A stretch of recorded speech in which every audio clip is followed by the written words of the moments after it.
Buenas noches. El Faro de Alejandría recibe hoy y se honra con ello a un extraterrestre, o casi, pero a un extraterrestre que no lo es por su extracción geográfica, espacial, estratosférica.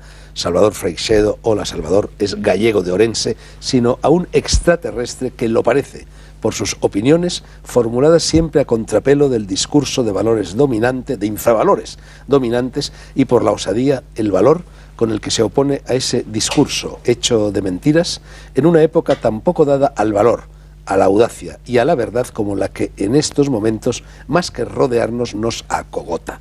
A mí, al menos, estoy casi seguro de que también acogota, sin arredrarlo, al hombre, sacerdote, jesuita, teólogo, viajero, luchador, investigador y escritor con más de 40 libros en su haber, que va a ser hoy huésped principalísimo en esta nueva entrega de nuestro programa. Los faros emiten luz y Salvador Freixedo, desde la limpidez de sus pupilas, casi 80 años, 79, nos contemplan. Se ha pasado la vida entera buscando luz, luz que disipe la oscuridad, las telarañas, los murciélagos de los cuentos, no precisamente chinos, que nos cuentan los representantes de las instituciones y sus lacayos. Salvador, jesuita durante 30 años, te ordenaste, creo, en el 53 en Santander, y te desordenaste. ¿Dónde, cómo, cuándo, por qué? Muy bien, eso de desordenado me gusta, porque a mí cuando me suelen preguntar los periodistas, ¿y usted de qué orden es? Yo, desordenado. Ni quedar así. Fue el año, pues mira, entré el 39 y salí el 69. Salí, no porque yo quisiera salir, sino porque el Papa Negro, ¿te acuerdas? Arrupe, el vasco, aquel que era el general de los jesuitas, el arzobispo de San Juan de Puerto Rico le decía: mira, este jesuita que no se calla. Después de mi libro, el libro que armó toda la revolución fue Mi Iglesia Duerme. Aquí un libro, tenemos. no creo que lo tengas ahí. Sí, pues lo tienes ahí. Un libro escrito, yo digo, ahora para monjas piadosas. Hoy día yo digo cosas mucho más duras que eso. Un libro respetuoso. Yo creía entonces que la cosa tenía arreglo. Es como el que está dentro de una casa y dice, bueno, esto, una casa vieja, se puede poner una viga aquí, arreglar aquella ventana. Hoy día digo que eso ya no tiene arreglo, ¿verdad? Pero armó tal revolución. Este libro ha tenido más de 20 ediciones. Este libro ha sido prohibido por don Manuel Fraga Iribarne aquí en España cuando era ministro de Información y Turismo. Y tuve que irlo a publicar a México. Y allí ya, pues después ha habido ediciones, ha habido ediciones piratas en República Dominicana, en Nueva York, y se ha seguido vendiendo. Y ese libro salió en el 68. Ese libro salió en el 68, sí. ¿Y fue entonces cuando te marchaste del seno de la Santa Madre de la Iglesia? El arzobispo forzó a la general a que me dijera que me hicieron. Yo dependía entonces de Nueva York, de los jesuitas de Nueva York, y tuve que hacer un documento en el cual la palabra clave es separamos, we part our ways, separamos nuestros caminos, para que Freixedo pueda seguir defendiendo sus ideas y para que la Compañía de Jesús no se vea. Y me quedé. Y me dieron $100. Eso fue lo que me dieron. Y yo le dije al superior, que era una excelente persona y siguió siempre muy amigo mío, Talbot, era un norteamericano. Dije, ¿qué hago yo con $100 ahora? Como dicen los cubanos, en la calle y sin llavín. Toma, te lo devuelvo, es un regalo que yo hago a la Compañía de Jesús. Y me tiré a vivir. ¿Y qué hiciste sin $100? En aquel momento estaban ediciándose de este libro, había una imprenta de San Juan, estaba tirando 20.000 ejemplares, y otra imprenta tiraba 20.000, y yo, que nunca he sido buen comerciante, este libro dio dinero, dio como $200.000, y yo no agarré nada, porque yo no llevé cuentas de nada. Hubo peleas de los editores entre ellos, porque se llevaban las cajas y no apuntaban nada. Pero entonces no me respondes, Salvador. Si no vivías de los $100 que rechazaste, si no vivías tampoco de los derechos de autor, ¿de qué diablos vivías? Algo me tocaba de este libro, ¿verdad? Porque yo sabía que le había dado 2 cajas y me quedaron a deber en Nicaragua, en Argentina y por ahí, por allá, pero como dio tanto dinero el libro, pues yo pude sobrevivir con aquello. Bueno, yo te he preguntado antes cómo, dónde, cuándo, por qué dejaste de ser jesuita, y ahora te pregunto cómo, dónde, cuándo, por qué empezaste a darte cuenta de que nos estaban engañando desde las alturas a los de las bajuras. Pues precisamente cuando empecé, yo había estado en La Habana de Batista, de allí había tenido que salir por un libro. El primer libro mío se llamaba 40 casos de injusticia social, y se titulaba Examen de conciencia para cristianos distraídos, y aquello no le gustó nada a Batista. Batista era un indio muy listo, que se hizo de sargento, saltó a general, se autohizo general él, y se dio cuenta de que aquel libro era dinamita, a pesar de que yo no me metía para nada en política, ¿eh? Pero yo decía que ciertamente algo no funcionaba bien, me di cuenta, porque yo era un burguesito, aquí en España no conocía nada, salí figura a los 16 años de una provincia tan avanzada como es Orense, y de repente me encontré, bueno, y después del noviciado en Salamanca, cerradito, pum, y llegué a aquella Habana, en que ya estaba todo, sobraba de todo allí, y empecé a caer en la cuenta de que algo no funcionaba, y al meterme yo en el contraste de los barrios ricos y los barrios pobres de La Habana de los 1000 millonarios en dólares en aquellos años, el año 47 llegué yo a América, y a gente con las cuales yo trabajaba, que ganaban, ¿cuánto ganaban? No sé, $1 diario, así. Y empecé a ver que no funcionaba bien aquello. Pero bueno, aquello siguió, después acabé la teología y en San Juan de Puerto Rico fue cuando se me abrieron una cosa, ya era lo que se decía oficialmente y otra cosa era la realidad. Y el señor arzobispo pues, vivía muy bien y en las alturas eclesiásticas todo estaba muy bien, pero el pueblo no recibía de aquello ni lo espiritual ni lo material, y entonces empezaron a abrírseme los ojos. Y a mí, yo tengo diré una cosa que si está mi mujer aquí vamos meme. El día que yo me convencí que realmente había otras inteligencias, dando vueltas por ahí, que no eran humanas, aquel día a mí se me derrumbó todo, porque toda la dogmática cristiana se vino al suelo. Bueno, de eso vamos a hablar más adelante. Pues, pero eso fue una cosa que me hizo despertar a mí tremendamente. Sigamos antes un poquito el hilo de la vida. Salvador, tú escribiste aquel libro de los 40 casos de injusticia social en el 57 y fue entonces cuando Fulgencio Batista te expulsa. Si hubieras esperado unos meses ya no habría estado en el poder Fulgencio Batista, porque Fidel Castro llegó a ese poder el 1 de enero o por ahí de 1958. Los fidelistas teníamos, los muchachos de la Juventud Obrera Cristiana, la famosa JOC, yo era capellán de ellos, ponían las pistolas encima de la mesa porque eran todos eran todos de Fidel, y nos traían unos problemas tremendos y los llevaban presos y les pegaban palizas y cosas de esas. Yo tuve que ir a sacar a muchachos de la cárcel que estaban apaleados, y entonces pues hubiera estado allí cuando vino Fidel. Después volví. Bueno, pero mi pregunta era, ¿te habría expulsado también Fidel? No, pues expulsó a todos los jesuitas, los metió en un camión, como a muchos curas, los metió en un camión un día y se los mató para afuera. Fidel no anda con bromas en eso, se los expulsó a todos, y el colegio donde yo había enseñado, que era el colegio de Belén, lo cerró, hizo la Universidad Lumumba, ¿entiendes? Fidel en eso fue drástico, como fue en muchas otras cosas. Yo a Fidel no lo simpatizo porque fusiló a alumnos míos que eran unas excelentes personas, nada más por ser terratenientes. En 1970, si no ando equivocado, o sea, un par de años después de aparecer Mi Iglesia Duerme, publicas en Venezuela un libro sobre el amor, el sexo, el noviazgo, el matrimonio y los hijos, 5 realidades en evolución. Sí. Y los obispos, esta vez ya no era el dictador Batista, los obispos presionan al partido en el poder, que era el social cristiano, en aquel momento, para que te encarcelen. El obispo de San Juan llamó al obispo auxiliar de Caracas y le dijo: cuidado con ese monstruo que lo tienen ahí. Y resulta que yo al día siguiente iba a aparecer en un programa de televisión que lo veía todo Venezuela, se llamaba Buenos Días Venezuela, era un matrimonio, y ponían siempre los dos y en el medio una silla, ¿verdad? Y bueno, total, no quiero hacerte el cuento largo, yo estaba en un hotelito y al día siguiente iba a hablar por televisión, no metiéndome con nadie, nada más diciendo mis ideas por ahí. Vi a 2 tipos afuera y yo dije, estos son policías. Me hice un poco el loco, 1 hora más tarde fui, allí estaban, pum, agarraron y me llevaron preso. Y me llevaron preso, me tuvieron todo un día sin comer, y luego me dijeron o que me iba o a ver qué hacía. Yo dije, bueno, pues vengan, me voy, no quiero que me fusilen. Me quisieron mandar a un avión que salía para Brasil. Yo dije, ¿y quién me paga 1000 viajes de vuelta? Son 7 horas de avión. Y yo dije, me mata, pero no hay. Entonces se armó un lío tremendo con el jefe de la policía de Maiquetía, del aeropuerto. Entonces buscó otro avión de la Pan American, lo hizo volver, pararse, me metió, y entonces me mandaron a Curazao, que está allá al lado. Y para Curazao sí yo voy. y me fueron a Curazao. Pero había un programa también de televisión que iba yo a actuar en él. Me llamó a medianoche, yo estaba muerto de cansancio y me dice, oiga, padre Freixedo, ¿qué tal ahí por Curazao? Yo dije, en Curazao, bien, donde querían ver el Curazao era en tu tierra. Bueno, todo esto pasó en 1970, como ya he dicho, y tú no vuelves a España hasta el 85, me parece. ¿Es así? Sí, que fue cuando me casé. Bueno, y entre el 70 y el 85, ¿qué diablos o qué ángeles hacías? Andaba para arriba y para abajo.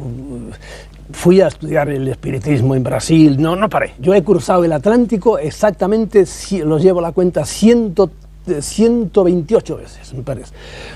Pues buscando, a mí me interesó mucho el mundo de la parapsicología. Me volví a Estados Unidos, me codeé con grandes parapsicólogos allí, organizamos el congreso más grande que ha habido en el mundo de parapsicología, se organizó en el Sheraton de México, asistieron 3.000 personas, fue una cosa bárbara. Atrajimos gente de no sé cuántas naciones, yo me hice un viaje por el mundo para atraer gente, y allí vinieron de Japón, vinieron de Asia, se hicieron auténticos milagros allí. Yo creí que me metían en la cárcel, pero como la mujer de López Portillo, que era el presidente, le gustaban mucho estas cosas, y a su hermana también, pues aquello nos defendió, si no, allí nos hubieran sacado mordidas por todas partes. Pero en eso andaba yo investigando y siendo pues un personaje importante en el mundo de la parapsicología. Y de eso sí yo sé bastante. Salvador, dos incisos sugeridos por lo que me estás diciendo. Uno, has dicho que has cruzado no sé cuántas decenas y decenas de veces el Atlántico.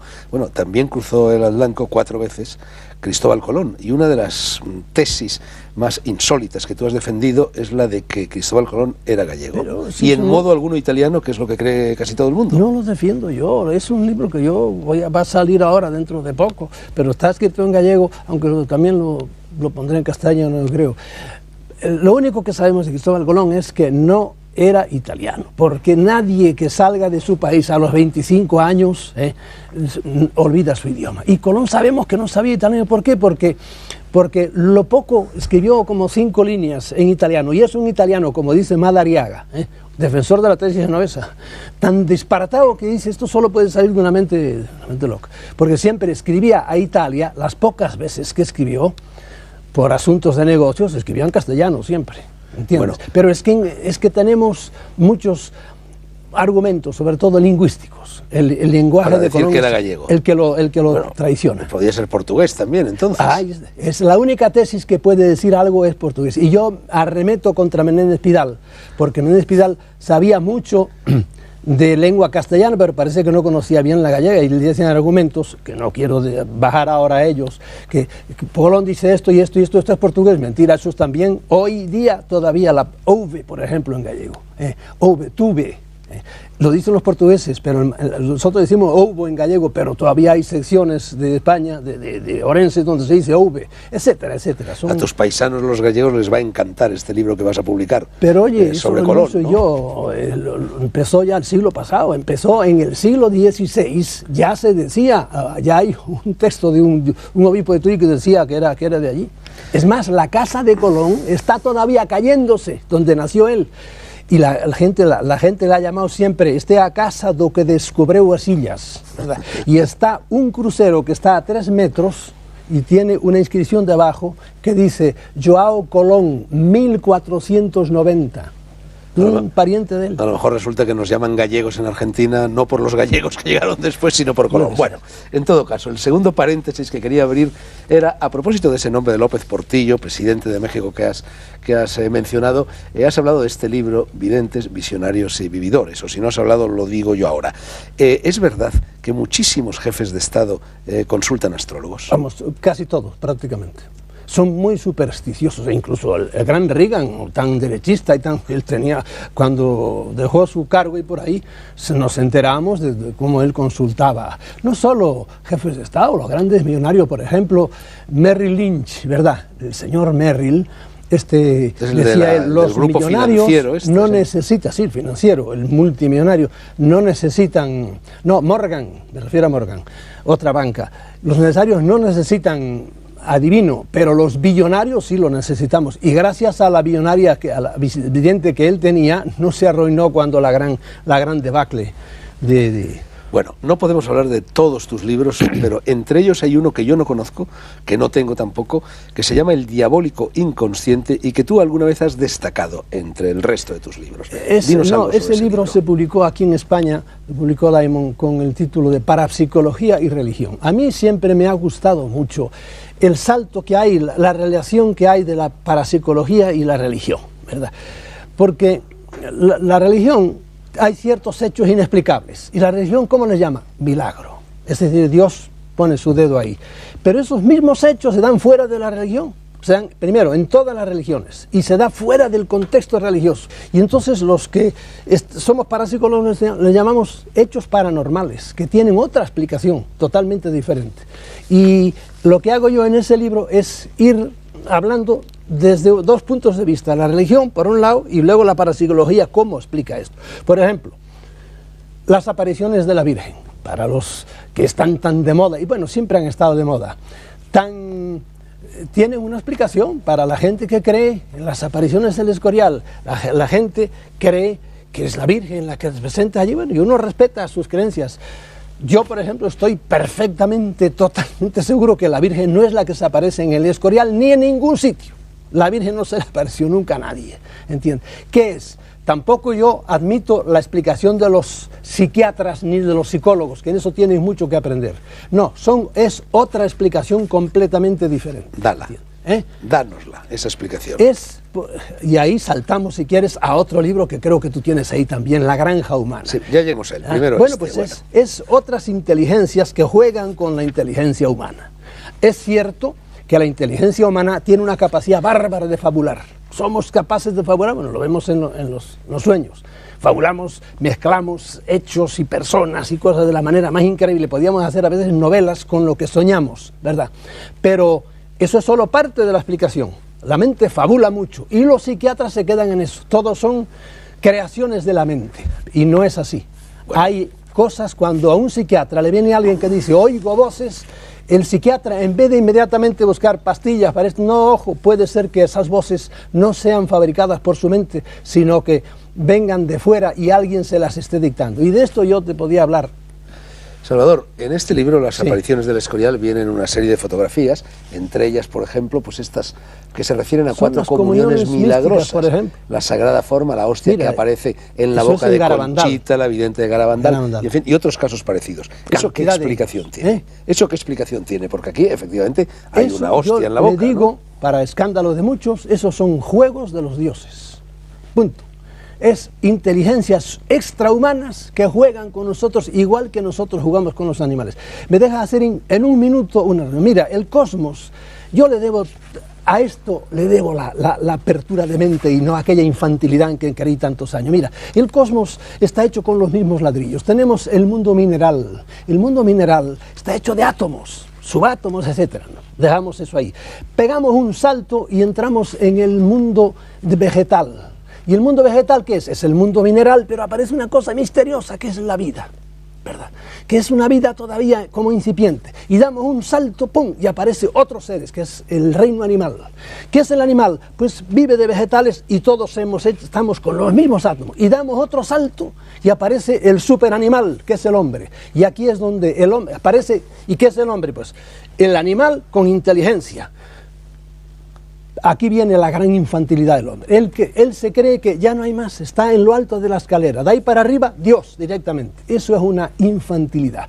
Del hombre para arriba siguen otras escalas cósmicas y ahí nos perdemos. Y ahí todas las religiones me dan la razón. Los ángeles, los demonios, los espíritus. ¿Qué es eso? Otras inteligencias.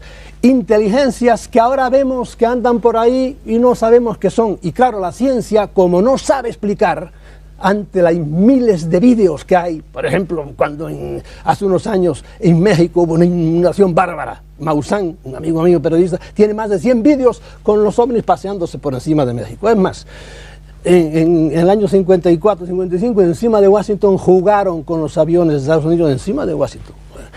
Esas son las otras inteligencias. Por eso vuelvo a lo que te decía antes. ¿Qué es eso? Los juegos de esta gente. Nosotros, a los animales, jugamos con ellos, a veces los queremos, a veces los matamos, nos los comemos, hacemos de todo, porque estamos en una escala más arriba, esos están en otras escalas. esto que te estoy diciendo es la esencia de la humanidad, de la creencia, y por eso a mí eso me derrumbó todo absolutamente. Entonces, todos los tinglaos que hay humanos de la historia, sobre todo las religiones, ellos han inventado, todas las religiones son invención de estos. ¿Para qué? Para tenernos entreteniditos y sobre todo para hacer lo que quieren hacer. Y si quieres hablamos de eso. ¿Qué quieren hacer? Usan esto. Bueno, vamos a ver, ante todo, hay dos preguntas en la portada de este libro, La Granja Humana. Una de esas preguntas es, ¿somos los cobayas de los dioses? Somos. Y la otra es, ¿quiénes nos han gobernado desde los albores de los tiempos? Te devuelvo las dos preguntas. ¿Somos los cobayas de los dioses? Somos los cobayas de los dioses. Juegan con Pero no solo para jugar. Siempre, no. Porque con un cobaya no se juega, se experimenta con los cobayas. Experimentan, hacen de todo absolutamente, ¿verdad? Incluso, mira, te voy a dar otro detalle, es que esto es una cosa tan densa, tan profunda.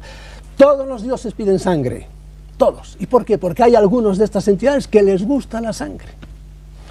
Esto es terrible decirlo, pero es así. Incluso en nuestra santa religión, toda la religión cristiana, la hora del Nuevo Testamento, la del Antiguo, era matar bueyes y se acabó. ¿Sabes cuánto dice la Biblia? ¿Cuántas ovejas se mataron cuando Salomón? Biblia pura, 20.000 ovejas. Yo no me lo creo, porque 20.000 ovejas es una montaña de ovejas, ¿verdad? Y otros tantos bueyes por ahí. ¿Para qué quiere Dios Jehová, el Dios cristiano? ¿Para qué quiere tanta sangre? Debía haber ríos de sangre. Eso está en la Biblia. Dejemos eso. Bueno, ¿y qué hacen con esa sangre? ¿Se la beben? Nosotros sabemos, mira, hoy día de ovnis sabemos muchísimo más que hace 20 años. Sabemos muchísimas cosas. Hay unos pequeños enanos que se la ponen aquí y la absorben, porque son los de la calidad más baja. Hay individuos de estos, seres de estos, que no necesitan nada de eso, no tienen cuerpo. Prácticamente, son pura inteligencia. Y cuando quieren estar entre nosotros, entonces se hacen visibles y conviven. Créeme, esto suena a locura. Y yo, como lo he vivido, por eso hablo.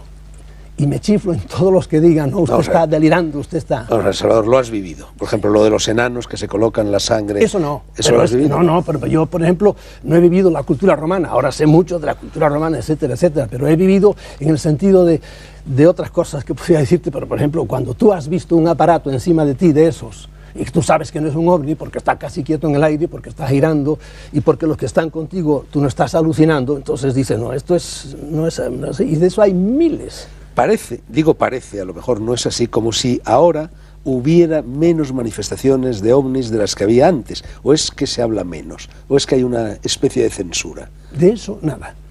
Hay manifestaciones de ovnis donde quiera. Mira, hace muy pocos meses ha habido en Lima manifestaciones, muchas. De vez en cuando acaban aquí y empiezan en otro sitio, etcétera. Lo que hay es las autoridades mundiales, pero tienen una especie de guerra contra la manifestación abierta de todo. Y como yo digo en unos cuantos sitios, han asesinado a mucha gente. Si yo lo digo, como yo no soy nadie, no le interesa. Pero cuando yo tengo una lista aquí de 30 asesinatos, de gente, de personas, pero a ese 30 puedes ponerle otro 0 más, y hay más de 300 personas asesinadas. ¿Por qué? Porque dijeron, incluso algún jefe de la CIA dijo, ya de viejos, porque cuando son viejos es cuando ya se van a ir, y dice, el secreto que había prometido lo voy a soltar.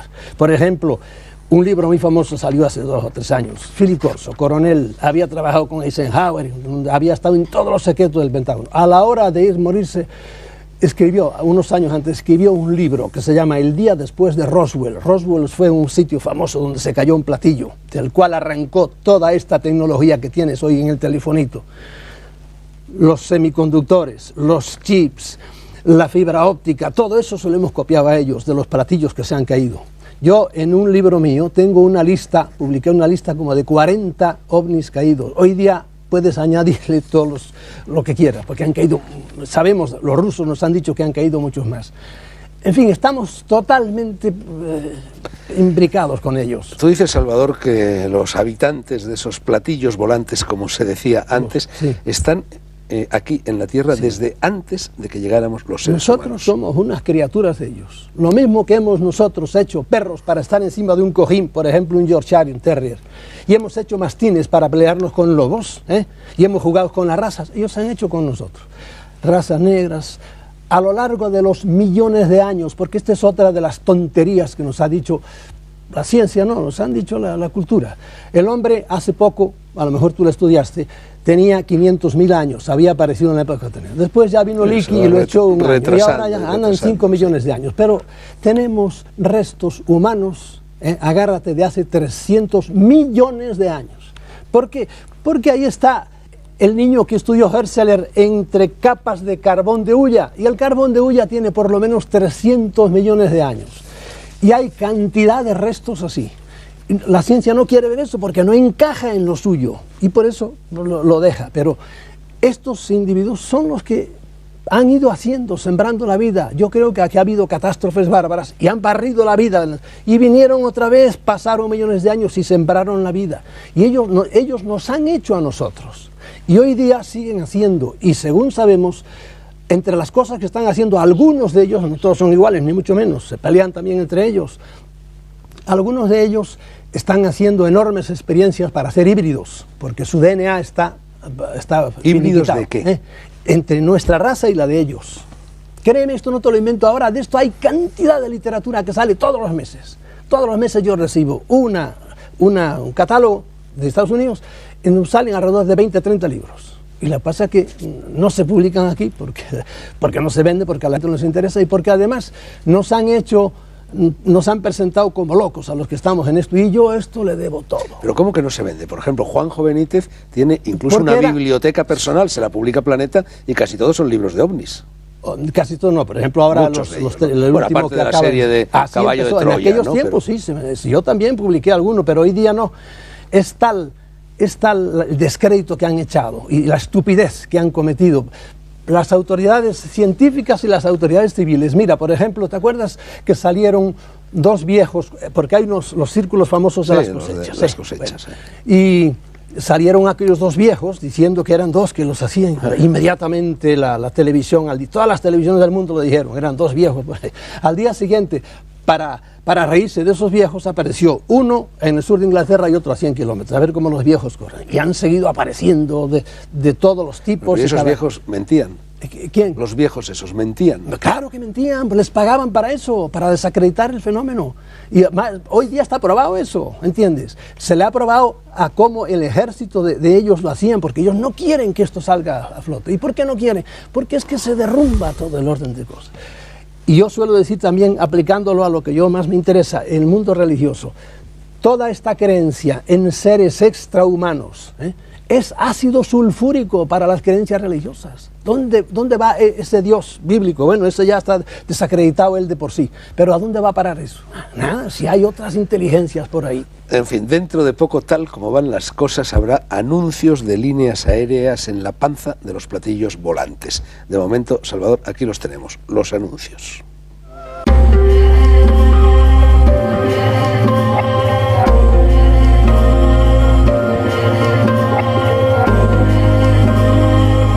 Seguimos charlando de los misterios de la vida con el escritor Salvador Freixedo en una de las cámaras secretas del Faro de Alejandría.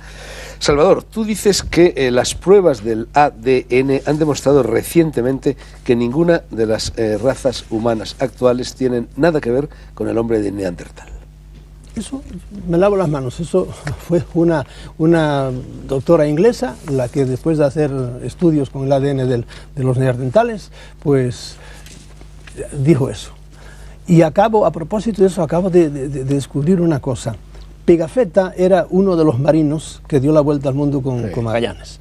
Y luego escribió una cosa. Y él cuenta, en el sur en la Patagonia, unos gigantes que aparecieron allí, además quisieron llevar alguno para adentro, y dice las enormes medidas que tenían, como cantaban, se comían ratas enteras, etc. Eso está en Pigafetta, es historia pura. Bueno, pues acabo de enterarme que en 1800, muy a final del siglo XIX ya, un francés, un marino francés también con una fragata haciendo por ahí su vuelta, se encontró en la Patagonia con otros gigantes y lo leí ayer en una revista y tengo que enterarme más a ver cómo fue eso, porque el nombre se llamaba me parece la fragata. Es decir, que todavía existen esos neandertales, porque probablemente estos son, pero como ves, en Argentina hoy oficialmente desaparecieron esas razas. Y es lo que yo te decía antes, que Yo creo que ha habido catástrofes, eso, no creo, eso es cierto, ha habido catástrofes enormes en este planeta, porque tú lo ves por los estratos, cuando vas en la carretera hay estratos verticales, eso estaba así, eso vino un terremoto de ahí, los puso así para arriba. Probablemente toda la vida que había en ese continente, o a lo mejor cayó un meteorito y hubo una ola que tuvo 2000 metros de altura, y esa ola barrió enteramente a España, de arriba abajo, y no quedó nada. Y vinieron otra vez la panspermia, los sembradores de vida por el cosmos, y sembraron otra vez otros hombres, e hicieron otra raza diferente, porque es curioso que los negros están todos en ese continente. Entonces, en Oriente, pues todos tienen los ojitos así, etcétera, etcétera. ¿Qué es eso? Adán y Eva, es de los 1000 mitos de la Biblia que se han ido al suelo. Sino que aquí ha habido mucha gente, no tenemos idea, en esos millones de años han aparecido y desaparecido razas, etcétera, etcétera, etcétera.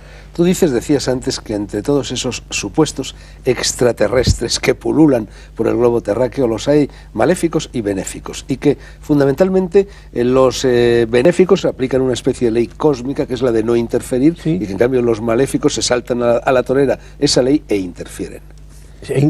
Así es lo que pensamos. Mira, en todas las religiones hay iblis, hay demonios. Le llamarán asuras, ¿verdad?, como le llaman en Oriente, o le llamaremos nosotros demonios, etcétera. Como iblis, como le llaman los maometanos.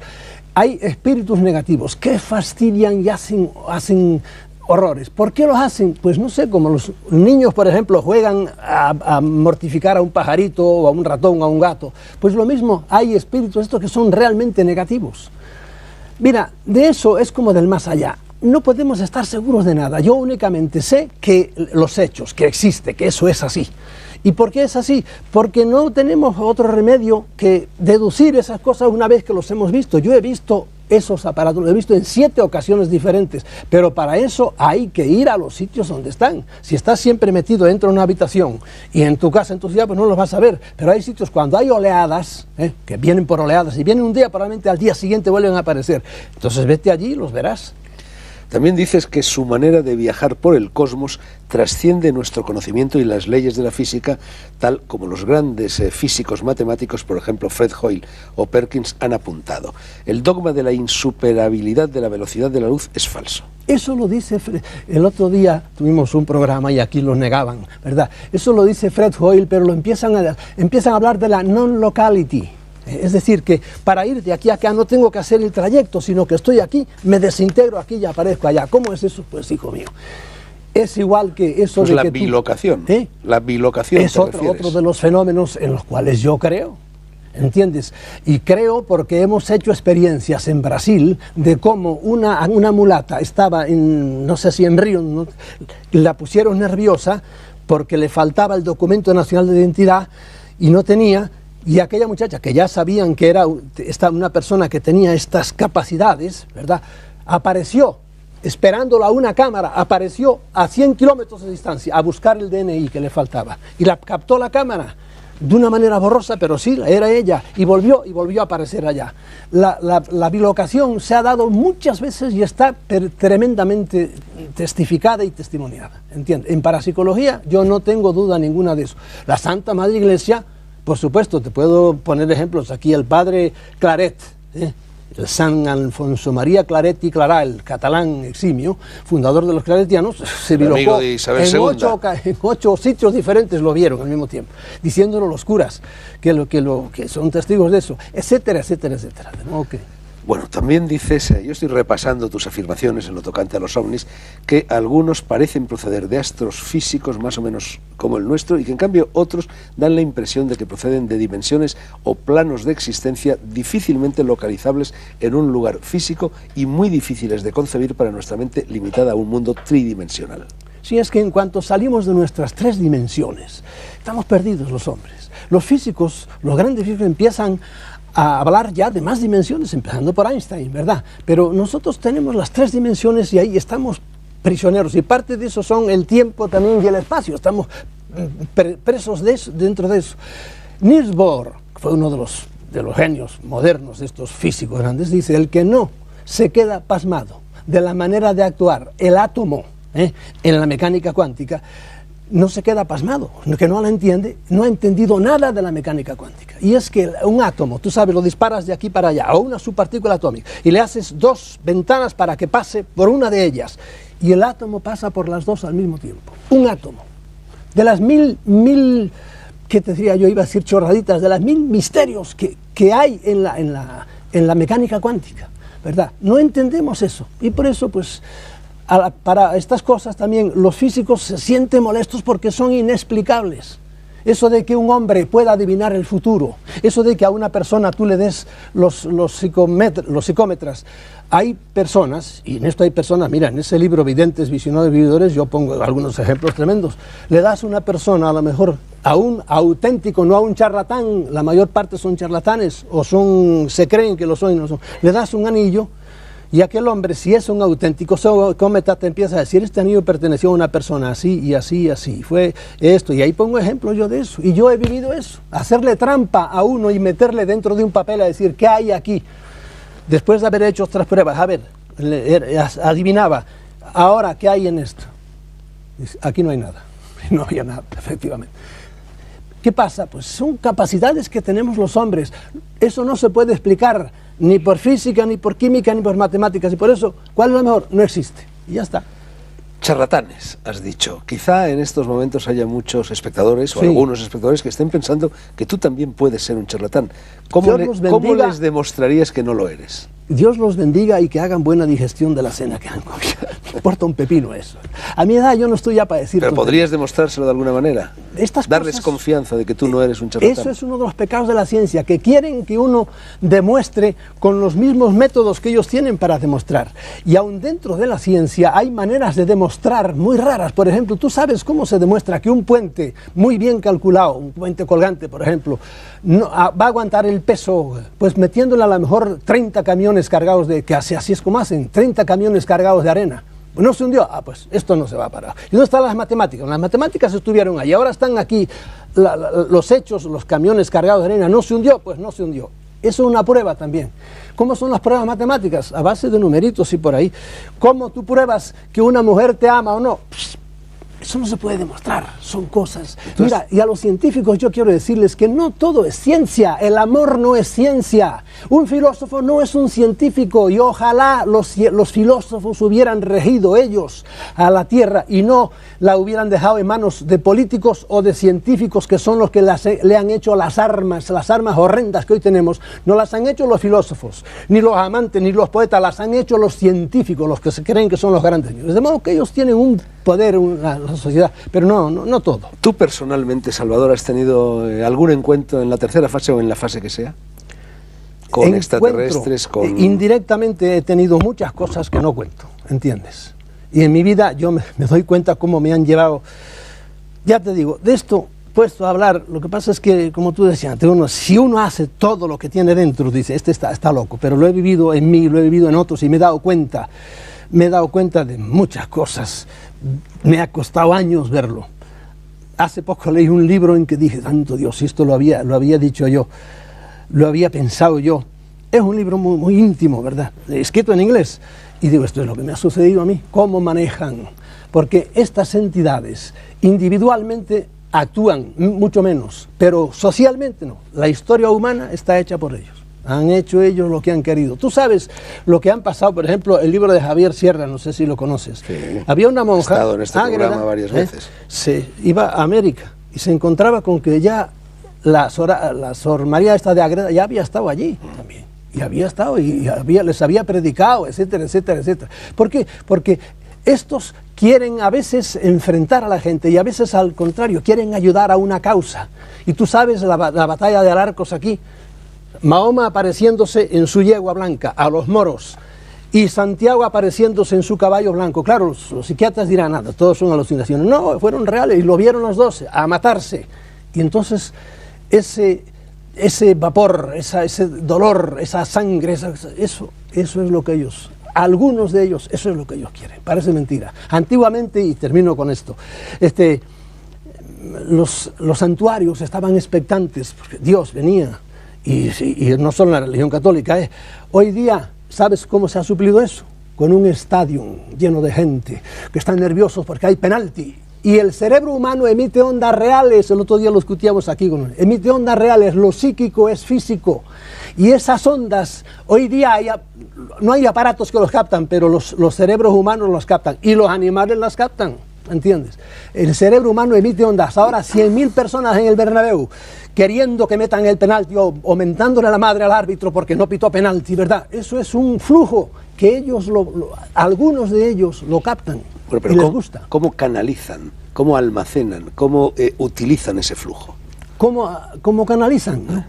Es como un rapé, es como un humo.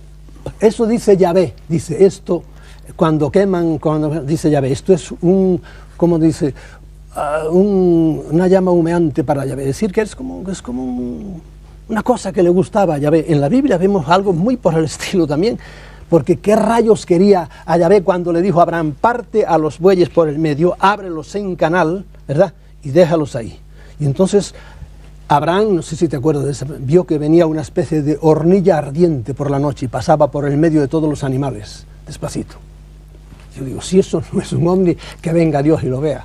Un acumulador a lo mejor. Tú también sostienes, Salvador, que muchos de esos extraterrestres, o algunos, tienen la capacidad de adoptar formas humanas y que por lo tanto están entre nosotros.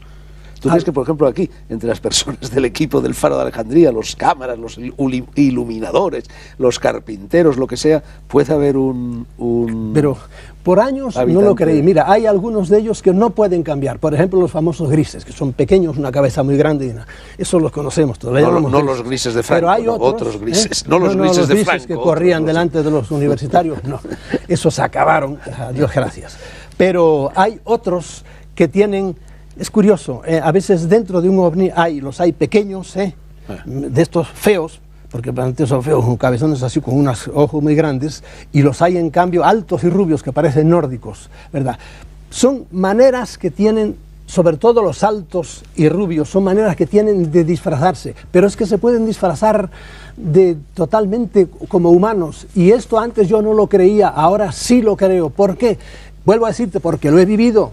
Si a ti viene tu hermano o tu padre y te cuenta algo que le ha pasado y te lo dice así, tú no tienes por qué no creerlo. Bueno, pues yo conozco a mucha gente que me ha contado cosas de esas que le ha pasado, pero no amigos, gente intimísima. En ese libro en uno de esos libros hay un caso que se llama, bueno, hay muchos casos, pero hay 3 sobre todo. Y uno de ellos es, vamos, lo he vivido yo, no es en el otro.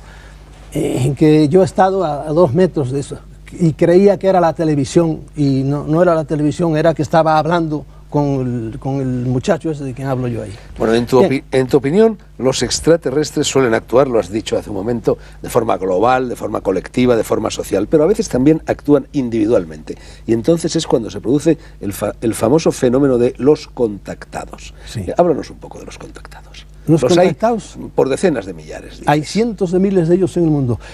Lo que pasa es que no lo suelen decir, pero hay mucha gente que si vienen y se sinceran contigo, cuando tú eres famoso por esto, vienen y te lo dicen al oído. Si yo te dijera nombre de algún político aquí, que ha venido a mí a decirme, mire, me pasa esto, pero yo le ruego, casi poniéndose de rodillas, ¿verdad?, que no diga nada. Y le pasaba algo de eso, que aparece algo, aparece en su casa, ¿verdad? Y me dice esto y esto y esto y esto. Y yo le digo, bueno, ¿y ahora qué dice usted? Usted con toda su ciencia jurídica y es un abogado y todo eso, ¿qué dice usted? Yo no sé qué decir, lo que estoy aterrado es que la gente se entere de que me pasa esto. Primero, usted tranquilice, yo no diré nada de esto. No cree usted ni que es un elegido ni que es un condenado. Esto pasa. Lo que le di mi consejo, lo que debería hacer, primero como un loco, no lo diga a nadie nunca. No diga nada, no hable de esto. Porque entonces sí está perdido y dirán que está usted loco. Porque la gente esta sociedad no cree en esto. Pero esto hay miles de personas así. Hay gente que usa su cabeza como hizo ante un problema así, viene y busca a alguien que sepa un poco de esto. Hay gente que suelen decir, como yo digo, me parece en ese papel que tienes ahí, mezclan algunas verdades con muchas mentiras, porque mienten muchísimo. ¿Por qué mienten? No lo sé. Será por jugar. Y hay algunos que los creen ciegamente, y entonces se lanzan a escribir libros y lanzan a hacer profecías, y ahí donde se van.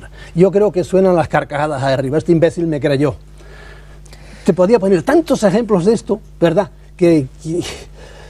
y eso sucede. También dice Salvador que los contactados generalmente no se benefician de ese contacto, aunque hay algunos casos en los que sí se benefician. Algunos sí se han beneficiado. Yo soy un beneficiado, no soy contactado directo, soy indirecto, ¿verdad?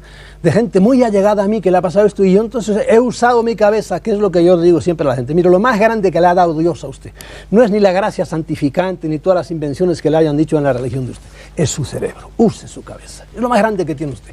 Por lo tanto, bien, tiene un suceso como este, usted use su cabeza, a ver en qué me conviene, en qué no me conviene, qué voy a hacer, qué no debo hacer.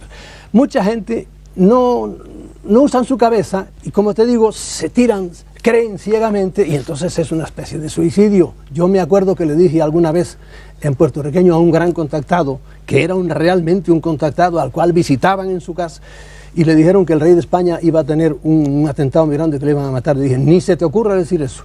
Pues fue y lo dijo. No sé por qué los periodistas lo pincharon y lo dijo. Se suicidó. Se suicidó en el sentido de que ya nunca más lo creyó. Le metieron esa mentira, como se las metieron a un grupo. Hay un libro por ahí que es un grupo todo de soldados norteamericanos, al cual los fueron llevando, les hicieron predicciones del terremoto de Los Ángeles, fue exactamente como le habían dicho, no sé cuántas cosas más, hasta que le dijeron la última cosa: deserten y vayan a tal sitio. Desertaron, pum, y ahí les hicieron caso, y ahí empezaron las tragedias. Tú sostienes que todos, digo todos, sin excepción, los fundadores de las grandes religiones han sido contactados. Jesús, Mahoma, Buda, Lao Tse, todos. Son los grandes manipulados y los grandes preparados. Y vienen preparados todos para hacer los famosos milagros, todos ellos. Y claro, mira el poder que tienen, que después de siglos, ahí tienes 1.000 millones de cristianos, 1.000 millones de hindúes y de budistas y de mahometanos y por ahí. Por ejemplo, ¿qué pasó con Mahoma? A Mahoma lo llevaban. ¿Sabes quién se le aparecía a Mahoma? La gente no sabe. A Mahoma se le aparecía al arcángel Gabriel, nuestro arcángel, en la cueva aquella del monte Hira, me parece, y fue el que le dictó el Corán, ¿verdad?, con todas las cosas del Corán y por ahí. Y mira, ahí tienes el Islam avanzando.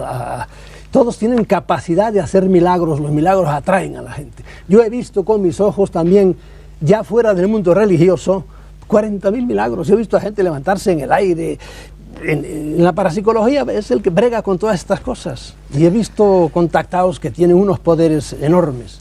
Bueno, este libro, Interpelación a Jesús de Nazaret, es algo así como la carta a un contactado, siempre y cuando Jesús fuera efectivamente un contactado, como tú aseguras, y lleva una dedicatoria inicial que reza: a los que me critiquen llamándome apóstata o blasfemo, les diré que la verdad es lo contrario. Yo soy un converso. Me convertí del fanatismo a la racionalidad. Gracias a Dios he perdido la fe, mi infantil fe en el absurdo dogma cristiano. Sí, es verdad, porque hoy digo, a estas alturas, creer realmente en el dogma cristiano, hay cosas del dogma cristiano buenísimas, pero hay algunas cosas, por ejemplo, esto de infiernos eternos. Pero ¿cómo un padre va a tener infiernos eternos? Y además con fuego, y además que no se sale, eso nunca, eso es una cosa completamente absurda. El comerse a Dios, eso lo hacen todas las religiones, ¿verdad? En la comunión, el pecado original. En todos los órdenes jurídicos de las naciones un poco adelantadas, nadie es culpable hasta que no se lo demuestre. Pues no, los hombres venimos al mundo ya con un pecado terrible por el cual ya no podemos. ¿Y qué ha hecho un pobre bebé que a duras penas sale del vientre de su madre? Tienen que darle una largada para que empiece a respirar, y el pobrecito en cuanto ya tiene el pecado original arriba. No me juegue usted con esa tontería. He tardado 40 años en caer en la cuenta de que el cristianismo es un budismo occidentalizado. Lo mejor de Buda, ¿verdad?, estaba en el cristianismo inicialmente, pero después lo hemos barrido cuando los obispos empezaron a vestirse de largo, ya como los grandes señores medievales. Ahí se acabó todo. Cuando Constantino usó a la iglesia para sus fines, y le fue estupendamente, ahí se reventó todo. Y había dos niveles en el cristianismo: el nivel de la fe humilde del pueblo, que realmente ha habido gente maravillosa en el cristianismo, que han dado todo por pobres y viviendo como realmente predicó el auténtico Cristo, y en las alturas del cristianismo. Porque si la gente supiera los bárbaros, los sinvergüenzas, los canallas que fueron los papas del siglo X, que fíjate, en el siglo IX hubo 6 papas, En el siglo IX. En el siglo XIX hubo 6 papas. En el siglo X hubo 26 papas, porque se mataban unos a otros. Fue verdaderamente salvaje aquello. Era el cristianismo de arriba que ya no tenía nada que ver con el Jesús auténtico. En este libro, en esta interpelación a Jesús de Nazaret, en el último capítulo, Mi Credo, repasas, citas, mencionas, comentas las cosas en las que crees. Creo en el amor, creo en la inteligencia, creo en la pervivencia después de la muerte, creo en la naturaleza como la auténtica Biblia de Dios, etcétera, etcétera. Y hay otro punto de creencia que es el siguiente: creo en el hombre, a pesar de su pequeñez y de sus pequeñeces, etcétera. Yo te pregunto, Salvador, si el hombre, en tu opinión, es un cobaya, una creación de estos extraterrestres, ¿por qué crees en el hombre? Hoy día yo ya no escribiría cosas, que lo he pensado muchas veces, de todos esos credos. Yo creo que el hombre está mal hecho. Al hombre le falta algo, le han dejado varias cosas sueltas. Así como cuando hace uno una tela y se le quedan unos hilos por aquí, le han dejado, por ejemplo, el hombre ante el poder. El hombre tú dale a un hombre poder, y si no es un hombre evolucionado, el 90% de los hombres, si le has dado poder, el dinero lleva al poder, ¿verdad? Le has puesto dinero en la mano, fácilmente se ha ido de cabeza. Y lo verás, a lo mejor un hombre sencillo, pero le diste poder, y lo verás al cabo de 5 años y vuelves y está inflado como un sapo, porque cree que es alguien. También le han dejado un poco suelto el sexo al hombre. El sexo, que es una cosa divina, que es casi el eje, nos lo han dejado un poco suelto y nos hace perder muchísimo tiempo y no nos deja evolucionar para los próximos pasos, los próximos peldaños cósmicos. Y hoy día en el hombre tiene que demostrarme un hombre para que yo me fíe de él, que realmente es evolucionado, si no, no me fío a priori de él, porque es que tenemos lo mismo que el SIDA es una inmunodeficiencia adquirida, tenemos una inmunodeficiencia ante el poder, pero innata, y pocos hombres aguantan Este párrafo que voy a leer es también tuyo, Salvador. Las grandes autoridades del mundo no solo están en contacto con algún grupo o grupos de estos seres, sino que desde hace unos 50 años colaboran estrechamente con ellos en proyectos mayormente bélicos de una avanzadísima tecnología mecánica, psíquica y biológica totalmente desconocida por el mundo científico oficial. Alguna de esas tecnologías, añades, fue usada en la Guerra del Golfo. Eso es un punto delicadísimo, que incluso los ovnílogos, yo no digo ufólogos, ¿verdad? No digo ufólogos porque yo no soy pitiyanqui, como hay algunos, porque los yanquis dicen UFO, ¿verdad? Y ya no me da la gana a mí. Y no les gusta, incluso no se atreven a decirlo, yo estoy seguro que es así. Estamos seguros muchos, ¿verdad? Que hoy día, por ejemplo, los norteamericanos gastan miles de millones al año en acallar, en comprar periódicos, en desacreditar a gente o en sacarlos del medio. Ya te digo, yo tengo una lista aquí de gente que dijo, voy a hablar de esto. Gente, por ejemplo, como Morton, me parece llamaba, presidente de la American Computer, de los hombres más avanzados en cuestión, y era director de toda esa ingente organización. Dijo, el platillo que se cayó en Roswell fue el origen de los transistores, y él estaba demandando a la Bell Company después de 30 años porque los había engañado, porque le dijeron que no había nada. Bueno, pues, amigo mío, siempre mueren, se resbalan en la bañera, mueren, mira a ver qué le gusta, el deporte acuático, submarino, y mueren debajo del agua, etcétera, etcétera. Hay cantidad de gente impactante que ha muerto así, o se suicidan. Y hoy día tienen maneras de matar sutilísimas, sobre todo a base de microondas, ni te enteras, y lo más fácil para ellos es causar cánceres de páncreas. Y esto te lo digo porque yo he hablado con coroneles norteamericanos que están muy metidos en esto y me dicen, si tú dices que yo he dicho esto, yo diré que tú eres un mentiroso. Pero me lo han dicho. ¿Y por qué cánceres de páncreas precisamente y no de pulmón, de riñón o de lo que sea? No, y de recto. ¿Sabes por qué? Pues mira, una de las maneras que tiene unas agujas radioactivas. Y esa aguja, ¿de dónde pone es su coche en el aparcamiento? Entonces te van al coche y se la meten allí.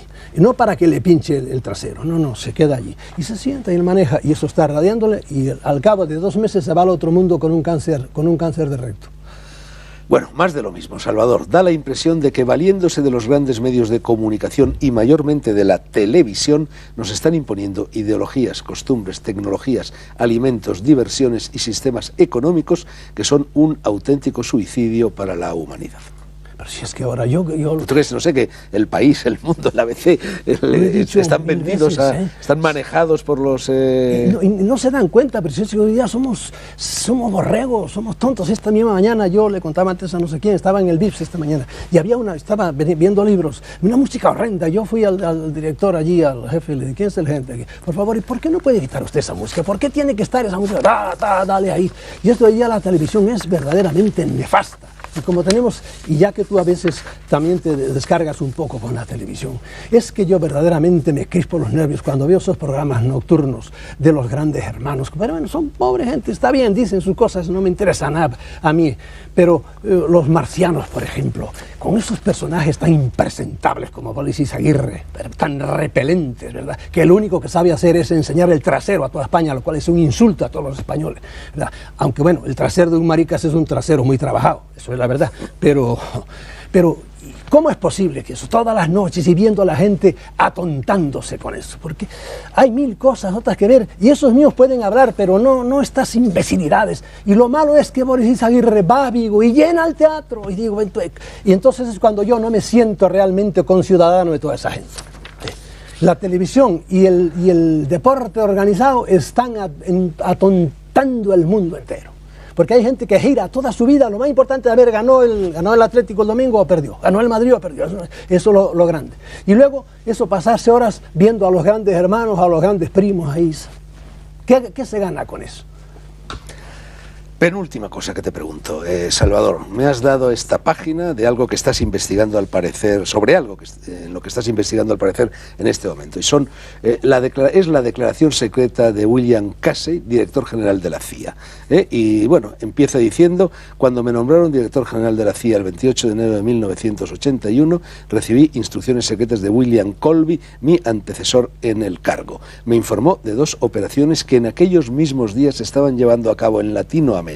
Ambas operaciones se estaban realizando sin el conocimiento y sin el consentimiento del Congreso ni del propio presidente Reagan, y ni siquiera las conocía el alto organismo de la inteligencia militar. Más adelante, Colby me informó con toda franqueza que él había colocado más de 1 millón de libras de cocaína, 500 toneladas aproximadamente, en Panamá entre diciembre de 1975 y abril de 1976, etcétera. ¿Qué hay aquí? ¿Qué es esto? Eso es lo último que acabas de leer. Cuando ahí estaba metido Bush, el padre de este hombre que tenemos ahora ahí, que este es un mentecatillo, pero lo pusieron ahí las grandes transnacionales para que ellas puedan seguir haciendo lo que les da la gana, y por eso ni firma la cosa de Kioto, ni está contra todo lo que sea progreso no progreso, sino defender a lo ecológico. Bush padre. Ahí sale Clinton, ahí sale el mariscal almirante Poindexter, ahí sale aquel famoso William Colby, que ahora es senador. 500, tú sabes que cuando aquí la Guardia Civil encuentra 100 kilos de cocaína, 200, 500 toneladas en 2 meses llevaban. Primero, desde donde viene todo, Perú y Colombia, las pasaban a su gran amigo, como dice ahí también, lo dice él, el jefe de la CIA, nuestro gran amigo y colaborador Noriega. Y no te olvides que a Noriega por eso hicieron aquella invasión en Panamá, porque Bush no quería que Noriega hablara de ninguna manera, porque diría: oiga, ustedes eran las que me traían la cocaína. Y Noriega las pasaba al Salvador, y del Salvador, valiéndose de Clinton.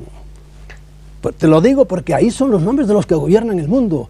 Ellos tenían los radares preparados todos para que los aviones fueran desde Ilopango en El Salvador hasta el aeropuerto de Mena en Arkansas, donde él fue gobernador más tarde, porque entonces no era gobernador, y así nadie los detectaba, los aviones, y ahí tenían. Y como él dice de una manera cínica al fin de todo, dice: yo lamento que hayamos metido a tantos norteamericanos. Permíteme, Salvador, que lo lea, porque te lo iba a decir. Es decir, sí. Lo más estremecedor de todo esto no son tanto las 500 toneladas o lo que sea de cocaína, cocaína cuanto la cínica explicación que da este hombre de este asunto. Y dice: la libertad es un bien de un valor incalculable. El grado de libertad que uno disfruta es el resultado del grado de vigilancia que uno ejerce. Todas las guerras tienen víctimas, pero generalmente cuanto más violenta es la guerra, más corta es su duración. Mi dilema era, cuando adoptó aquella decisión, o exponernos a una larga guerra de guerrillas en Latinoamérica, o usar los medios que teníamos para hacer una guerra violenta de corta duración para salvar la democracia.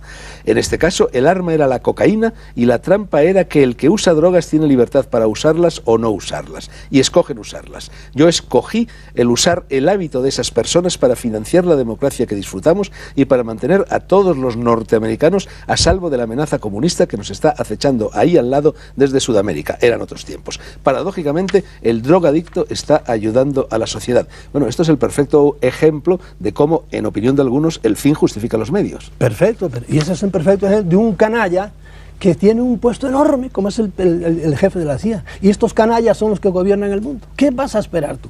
Y luego, claro, hay mil cosas como esa que no salen a flote. Y por eso el mundo está como está. ¿Entiendes? Bueno, y entonces la última pregunta inevitable, Salvador, es: si las cosas están realmente como tú las pintas, ¿qué podemos hacer? Tú y yo, pensé yo, tratar de hacer un muro alrededor de mí e irme al otro mundo tranquilamente y no dejarme manipular, porque una de mis cosas es no dejarme manipular. Yo trato de usar mi cabeza, hacer el bien que puedo, no meterme con nadie y se acabó. ¿Qué podemos hacer? Eso digo yo. A mí cuando me preguntan, ¿qué haría usted si fuera presidente de Colombia? Nada, huir de Colombia. ¿Por qué? Porque no tiene remedio eso. No tiene remedio, por muchos años no tiene remedio. Lo han encanallado de tal manera. Y en Argentina, pero señor, si tienen a Duhalde ahí, que él con todos los que están alrededor de él son los que han causado eso. Y están ahora de presidentes, ¿qué vas a hacer ahí? Etcétera, etcétera, etcétera, etcétera. Por eso, para eso son gobernantes, para eso reciben grandes sueldos, para eso les aplauden en todas partes. Mira, en la última fotografía de los presidentes de Sudamérica, la famosa, no sé cómo se llama, yo iba mirando y algunos los he conocido personalmente. La OEA. Este debía estar en la cárcel. ¿Por qué? Por ladrón. Este también por ladrón. Este por haber abusado de una muchacha que tenían cuando era joven, entre él y su hermano, la abusaron. Este, y uno por uno, pocos se salvaban de él. Y esos son los presidentes de Sudamérica. Y así tienen a esos pueblos. Guatemala, los militares más salvajes de América son los guatemaltecos. Y ahí tienen hoy día, son los que mandan. Es el amigo de ellos, es el presidente. Y viene aquí y hay que darle la mano muy seriamente. Entonces, ¿qué va a hacer? En la última página de este libro, Interpelación a Jesús de Nazaret, hay un epitafio. Y ese epitafio dice lo siguiente: aquí yace en paz Salvador Freixedo Tavares. Aunque cometió errores, trató de hacer el bien y se fue sin cruz, sin sacramentos y sin bendición apostólica, porque no hacen falta para nada. Tú que miras, piensa que eres solo un sueño y que muy pronto estarás como yo. No pierdas el tiempo porque pasa rápido. Disfruta sabiamente cada instante y prepárate para el más allá, porque en la muerte despertamos del sueño de la vida. Te saludo. Última Necat, fin de la conversación con el ovnílogo, que no ufólogo, y escritor, además de otras cosas, Salvador Freixedo.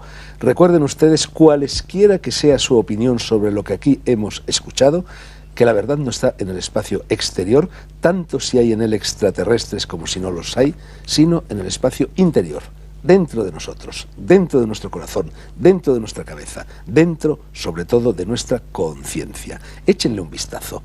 Salvador, qué decirte, tú sabes cuánto te aprecio y sabes también lo que es más importante, el interés y el respeto que me inspiran tus osadísimas opiniones sobre todo lo divino y parte de lo humano. Te agradezco la presencia y en cuanto a ustedes, ya saben que el Faro de Alejandría volverá a sus pantallas dentro de unos minutos cuando se vayan los anuncios que ahora llegan.